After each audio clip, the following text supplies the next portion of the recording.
Mesdames et messieurs, bienvenue à cette nouvelle tournée africaine. Le président Abdel Fattah el-Sisi est attendu lundi à Nairobi pour participer aux travaux du sommet Africa Forward, partenariat entre l'Afrique et la France pour l'innovation et la croissance, co-organisé par le Kenya et la France les 11 et 12 mai. Ce sommet vise à renforcer les partenariats économiques, commerciaux et les investissements entre la France et les pays africains et faire face aux défis qu'affronte la croissance économique. Le président Abdel Fattah el-Sisi s'est rendu au Kenya pour participer au sommet Africa Forward et la capitale kenyane Nairobi accueille lundi et mardi un important sommet consacré aux relations entre la France et les pays africains sous le thème de Africa Forward ou Afrique en avant. Et cette rencontre réunit des chefs d'État, des responsables gouvernementaux, des investisseurs et des représentants d'organisations internationale afin de renforcer la coopération politique, économique et environnementale entre la France et le continent africain. Plus de détails dans ce commentaire signé Shamsenemi. Le choix de Nairobi illustre les excellentes relations entre les deux pays. La dynamique de l'économie kenyane, devenue le hub régional des entreprises françaises, et la volonté de Paris de diversifier ses partenaires en sortant du cocon francophone. En outre, le Kenya, leader africain de l'innovation, c'est un terrain idéal pour les collaborations en intelligence artificielle, cybersécurité et e-gouvernement. Concrètement, ce nouveau rendez-vous se déroule en 2 jours. Lundi 11 mai, intitulé « Inspiré et connecté », s'ouvre par un forum d'affaires qui met en relief les partenariats économiques franco-africains et valorise les projets portés par les secteurs privés africains et français. Les questions relatives à la formation et à l'emploi des jeunes seront au cœur des discussions. De même, les enjeux de paix en soutien aux médiations africains et des actions de l'Union africaine dans un contexte continental marqué par l'augmentation des tensions et des conflits sont également débattus.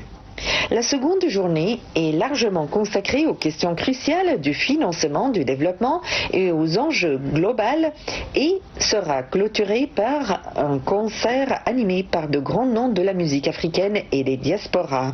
En tout, plus de 2000 acteurs politiques, d'opérateurs économiques et de PME et jeunes entrepreneurs de la société civile et des sportifs de haut niveau sont attendus à ce premier sommet.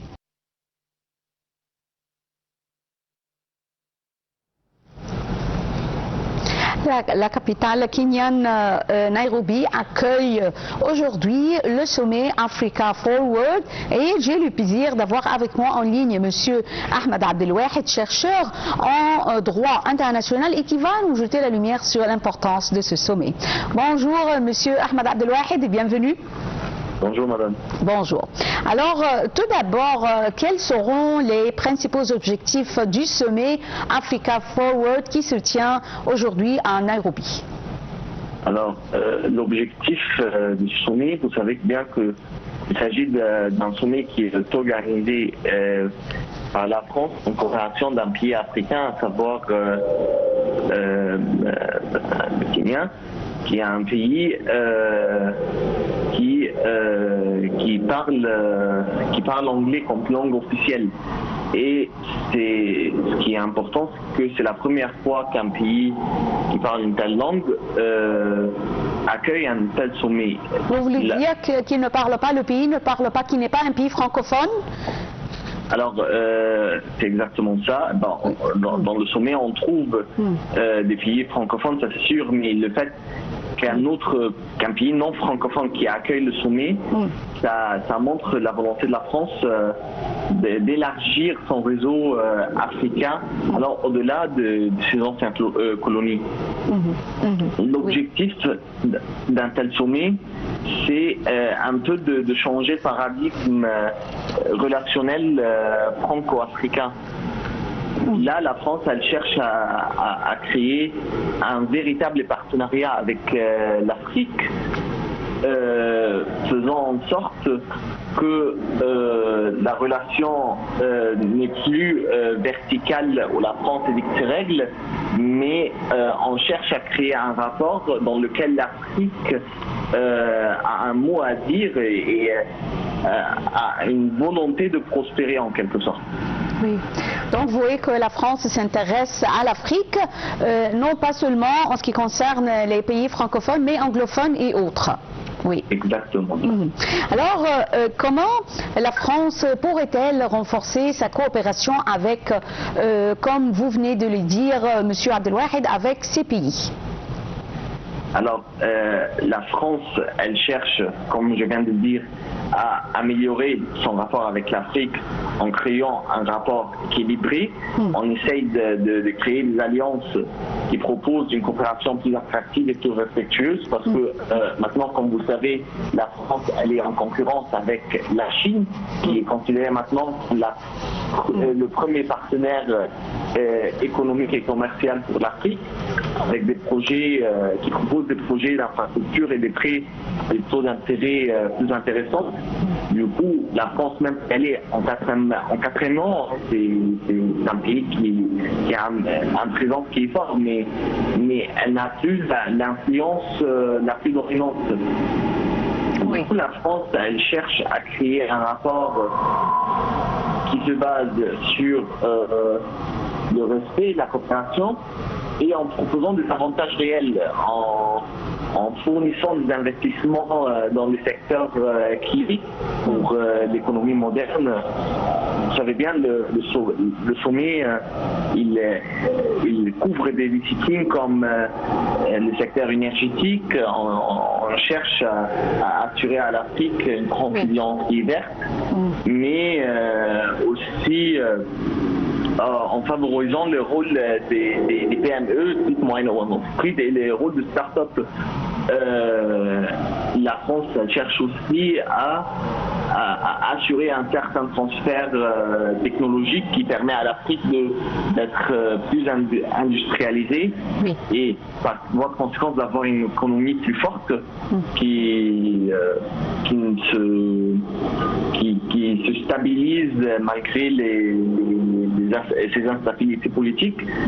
Et finalement, avec la numérisation, vous savez très bien que on parle d'une étape qui est clé pour intégrer l'Afrique dans l'ordre économique mondial, qu'on souhaite changer justement, mais qui fait en sorte que, avec tous ces facteurs-là combinés, ça crée aussi une sorte de stabilité sociale. Oui. Donc, vous voyez que ce n'est pas seulement une sorte de coopération, mais c'est plus large que cet objectif. Alors, le président Abdel Fattah el-Sisi participe au sommet de Nairobi, Africa Forward. Alors, comment voyez-vous la participation du président el-Sisi à ce sommet? Quelle est la signification de cette participation? Alors, sa participation traduit plusieurs choses.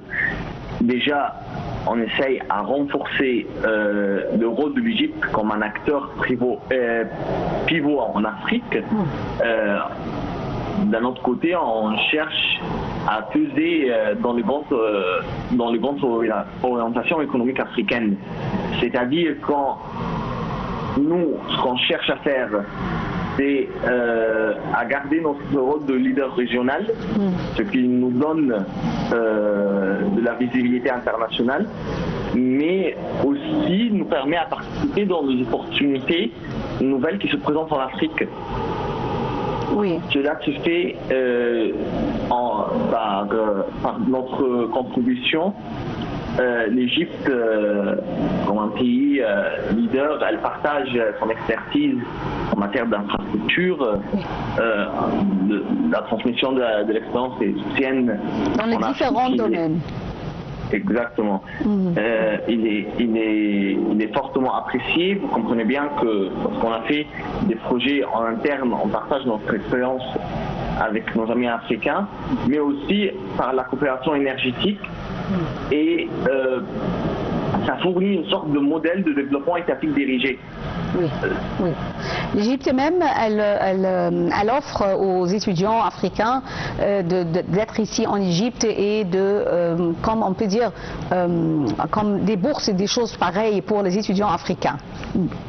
C'est exactement ça. Mais au-delà de ça, ça permet aussi aux entreprises égyptiennes de prospérer en Afrique par voie d'investissement et par voie d'expertise, parce que ça permet à nos entreprises nationales de effectivement participer à ces opportunités-là et d'avoir un rôle de leader en coopération avec les entités occidentales, que ce soit françaises ou autres.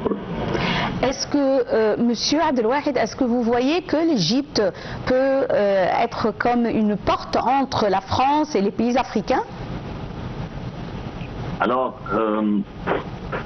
on peut espérer que c'est le cas. Vous savez, avec la dernière visite d'Emmanuel Macron à Alexandrie,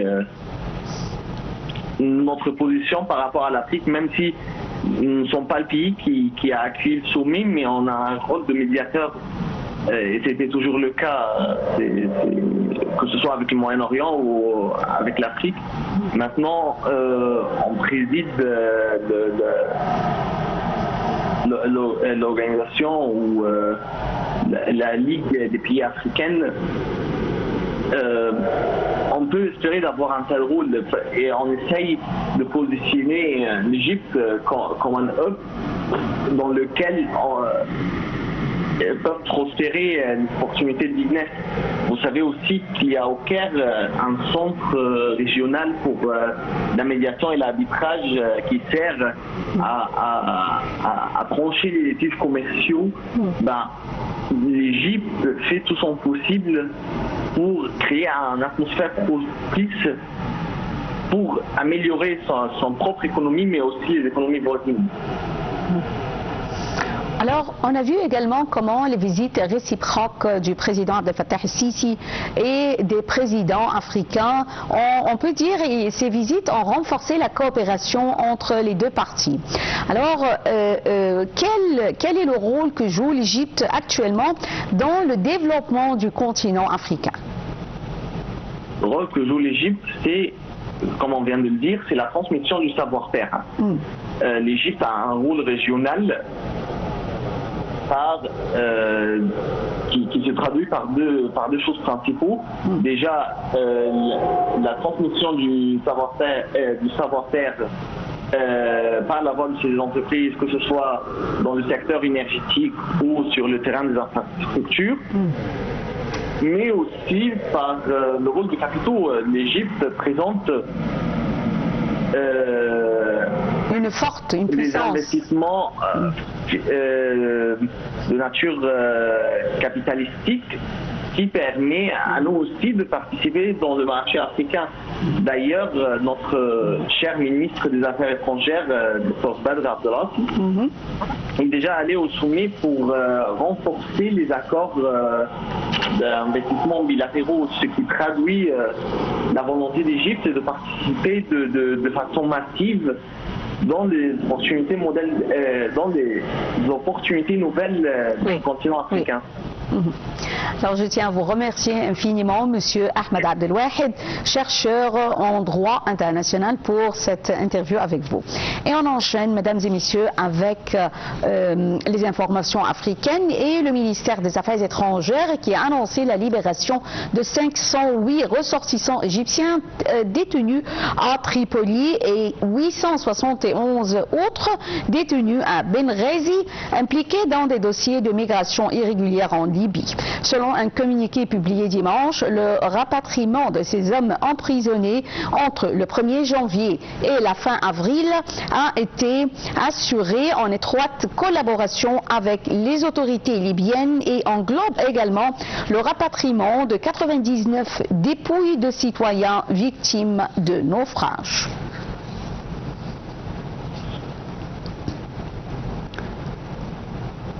Plusieurs centaines de personnes se sont rassemblées à Bamako, la capitale du Mali, pour manifester leur soutien à l'armée au pouvoir, alors qu'une nouvelle vague d'attaques menées par les combattants frappe le centre du pays. Les détails dans ce compte-rendu signé Shamsenemi. De vendredi ont été revendiqués par le groupe JNIM lié à Al-Qaïda. Le mois dernier, ce groupe, en collaboration avec le Front de libération de l'Azouad, FLA, a mené une offensive sans précédent contre le régime militaire. Une nouvelle vague d'attaques menées par des combattants dans le centre du Mali a fait des dizaines de morts. Un responsable local a fait état d'un total de 80 morts, tandis qu'un responsable local de la jeunesse a évoqué un chiffre de 50, ajoutant qu'il y a des disparus. Dans ce contexte tendu, plusieurs rassemblements et manifestations populaires ont eu lieu dans certaines villes maliennes afin d'exprimer le soutien de la population à l'armée nationale et aux autorités de transition. Les manifestants ont dénoncé les attaques terroristes et affiché leur solidarité avec les forces armées maliennes FAMA, considérées comme le principal rempart contre l'instabilité et les groupes extrémistes dans le pays.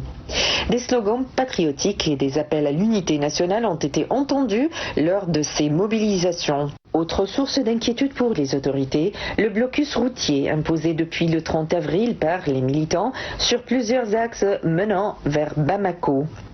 Ce verrouillage perturbe fortement l'approvisionnement de la capitale malienne, dépendante des importations routières. Les groupes armés ont également incendié plusieurs convois de marchandises ces derniers jours, accentuant les tensions économiques et humanitaires dans plusieurs régions du pays.